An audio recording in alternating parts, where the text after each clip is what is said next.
Hi everyone, it's Farhan Della, angel therapist and spiritual personal trainer for your angel forecast and angel reading for the week of July 15th. And what a week it's been. This week, the angels asked me to talk to you about how it is that the situations and circumstances in our lives are really created for us to better understand and learn the things that we need to learn. And so, unfortunately, sometimes it means going to the places that we feel uncomfortable about. And it's when we're in those situations that make us feel uncomfortable that really some of the biggest lessons in the growth takes place. And one of the things that I had to learn this week was about setting healthy boundaries, what's considered acceptable and what's considered unacceptable behavior in my life. And the thing that always makes me uncomfortable is confrontation. And I know that many light workers out there do not like confrontation. And we've become people who like to please others or appease others in order to maintain peace. But unfortunately, that just makes us uncomfortable and having to put up with stuff that we just don't like or appreciate. And we end up tending to shove things under the carpet. Well, the universe decided that I needed to learn to no longer do that, because when we create dilute boundaries, we end up bringing into our sphere people and situation and circumstances that really end up costing us energetically. And so, that said, I'm going to segue into the angel reading because it ties in this week with the spread, whether you picked card number 1, 2, or 3. But I just want to remind you how, when you're looking at all your life situations and challenges and circumstances, really step out of the picture and be the observer, the witness, and the student to the whole situation instead of falling into victimization and blame and he said, she said situations or getting caught in the drama. Just take a deep breath and look at what is it that I am to learn from this situation, and how is this situation being brought to me so that I can become a better person. And you'll always feel better when you look at a situation with higher consciousness thinking as opposed to victimization thinking. The victim says, why me, why me? And is looking for someone to blame. Whereas the higher consciousness thinker is looking at a situation for how it is that they can better their lives and the lessons associated with this. And that said, if you picked card number 1, I'll pull that up right now. It says, there's nothing to worry about.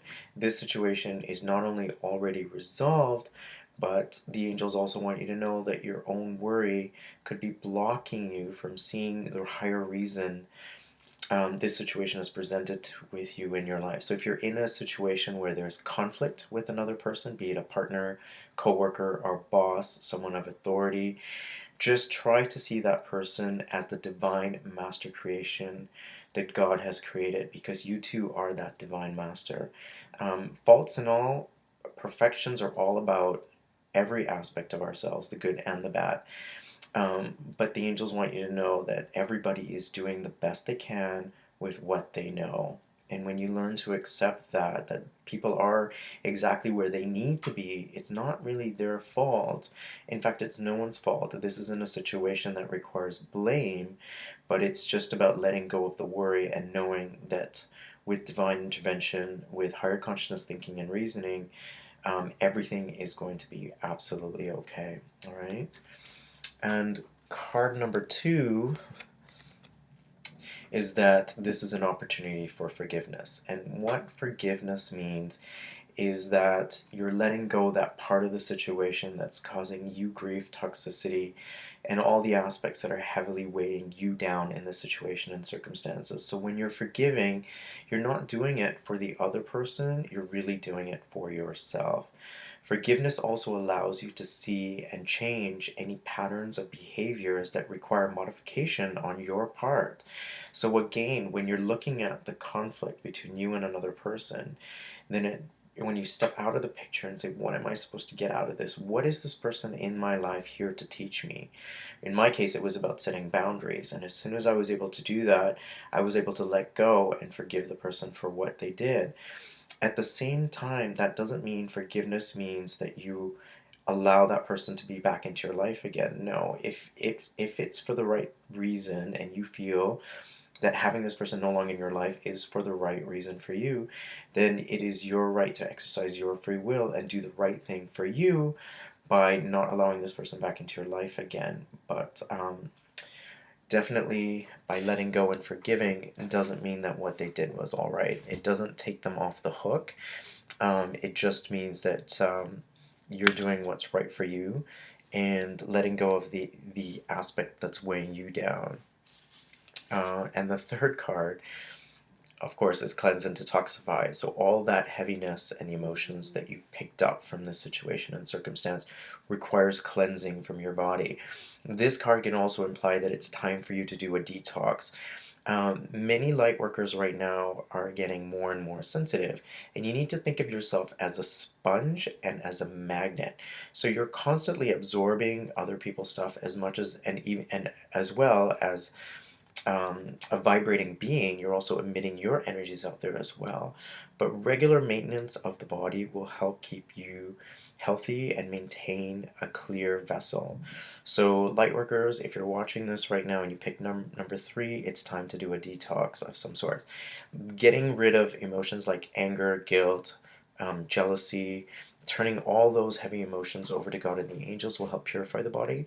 But a physical cleanse is also required in this case if you pick this card, and that requires perhaps one of my favorite ways is getting into a sea salt bath and soaking with a big chunk of sea salt. It's enough that you can fit into both palms of your hands, throwing it in some really hot water and staying in the bathtub for about 30 minutes.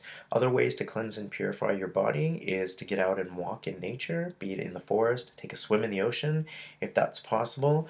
Anywhere where there's high vibrational energy like that, and nature, mountains, hiking will also help and purify. The angels are also saying, and I'm downloading this right now as I'm speaking, is that some of you have consumed too many processed foods and sugars, and it's literally clogging your physical body from processing and functioning in a healthy way. And so it's time to maybe eliminate some of those unhealthy foods, and that includes refined sugars and processed foods. Caffeine and alcohol is another one. If you're consuming too much of those things, and maybe it's time to cut back and moderate the consumption of those foods. But in some cases, it may be time to just take a break from it. If you're having trouble with any detox, like anything in your life, you could always ask the help of your angels. They're always there to help you, whether it means reducing your cravings or cutting out processed foods, and also helping you to shop to find the right foods that are right for you and your body. That said, it's always a pleasure to do these videos and these angel readings and forecasts for you. If you have any questions about today's reading, or if you would like your own personal reading, please feel free to contact me at my website, www.farhandala.com, or inbox me on Facebook. Till next time, angel blessings. Take care.